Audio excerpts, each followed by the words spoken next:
Je m'appelle Gea Sacil. Gea, c'est mon prénom occidental. Sacil, c'est mon prénom maya.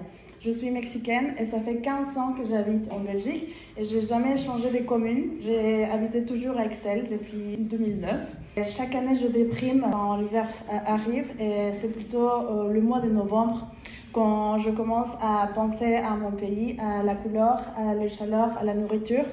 Et ça me fait très mal passer chaque novembre en Belgique sans la tradition, un des plus importants, le Dia de Muertos. C'est un moment où au Mexique, notre culture fait la commémoration de tous les souvenirs de nos ancêtres et qu'on pense que la mort fait partie de la vie et qu'on a envie de partager encore une fois les souvenirs avec les êtres qui sont déjà partis. On crée des hôtels, on fait des offrandes, on partage la nourriture. Et au Mexique, on a le concept de la famille comme un moment de partage intergénérationnel. Ça veut dire que quand nous, on fête n'importe quel événement, on va inviter le grand-parent avec le petit-enfant, les gens, tout le monde fait partie d'un événement de Dia de Muertos ou n'importe quelle fête. Donc, tout ça, ça me manquait beaucoup. Et il y a 3 ans, après le Covid, et en plus avec ce contexte-là, de la mort tout près et partout, je me suis dit que je voulais partager mon point de vue comme Mexicain et ma culture ici en Belgique pour parler à propos de la mort. Et la mort dans son sens douce, joyeux et coloré, chaleureuse. Et j'ai eu la chance, la première édition, de travailler avec le Medex Museum à la rue de Longue Vie. Et donc, la première fois, on appelait ce projet Longue vie aux morts. Et donc, ce contexte-là, ça nous fait réfléchir aussi par rapport à toutes les cultures que c'est notre commune. Et donc, on a partagé avec des gens de toutes les nationalités. Et donc, la chose la plus importante que j'ai trouvée à ce moment-là, c'est qu'ils m'ont permis d'expliquer mon vision, pas seulement comme artiste, mais comme Mexicain, à propos de tout ce que j'ai envie de partager de ma culture. Donc, c'est la musique, c'est la danse, c'est faire des activités ensemble, comme créer une offrande pour des êtres qui sont déjà partis.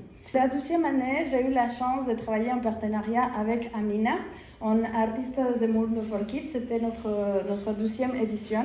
Amina m'a permis aussi de faire beaucoup plus d'indépendance par rapport à toutes les décisions que je faisais de programmation, par exemple. Elle m'a permis de faire tout ce que je voulais et elle m'a dit vas-y, fais comme tu veux, moi je te soutiens. Et après ça, je me suis dit que je devais faire aussi une partie toute seule, donc mon trajet comme productrice, on va dire, de ces projets, et sans partenariat européen. Je me suis dit que cette année, je voudrais participer à la création de ces projets uniquement avec des Mexicains pour donner notre point de vue à propos de la mort en Belgique. Parce que ce qui ça passe en ce moment, c'est qu'il y a beaucoup de manifestations de Dia de Muertos, mais la plupart des événements sont créés par des occidentales et des européennes. Et donc, c'est un point de vue totalement différent par rapport à ce qui se passe vraiment au Mexique. Et je veux composer quelque chose en tant que Mexicain qui habite en Belgique depuis longtemps, qui connaît la pensée occidentale, la pensée concrètement en Belgique, à Bruxelles, en Excel, et comprendre comment faire passer notre connaissance par rapport à la mort, par rapport à notre relation avec la vie et la mort. Cette année, je crée tout un programme fait par des Mexicaines, des artistes, musiciens, des pièces de théâtre, des pièces de danse, des performances, évidemment la nourriture mexicaine. Et un grand hôtel des morts qui va se créer ici dans ces précieuses vitrines, où je veux exposer une offrande métisse, c'est-à-dire l'offrande que nous, on connaît actuellement, après l'arrivée des Espagnols, mélanger tout ce que c'est l'iconographie préhispanique avec toute l'iconographie catholique. Et la plupart des choses qu'on connaît maintenant, c'est ce type d'offrande mélangée entre le préhispanique et le catholique. Et grâce au budget participatif, je fais venir une personne mexicaine qui fait des offrandes encore avec les connaissances de comment se faisait dans l'ancien temps, à l'époque préhispanique. Vous allez voir ici un contraste entre la pensée occidentale mélangée avec tout ce qui s'est passé après au Mexique et une offrande qui ressemblait vraiment à comment c'était dans l'ancien temps.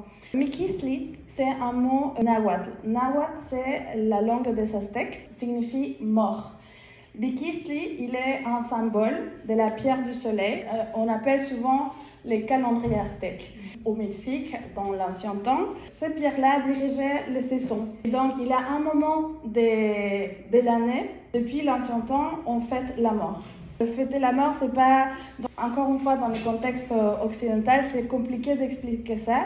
Il n'y avait pas une différence entre la vie et la mort, ça fait partie d'un continu, de quelque chose qui c'est naturel.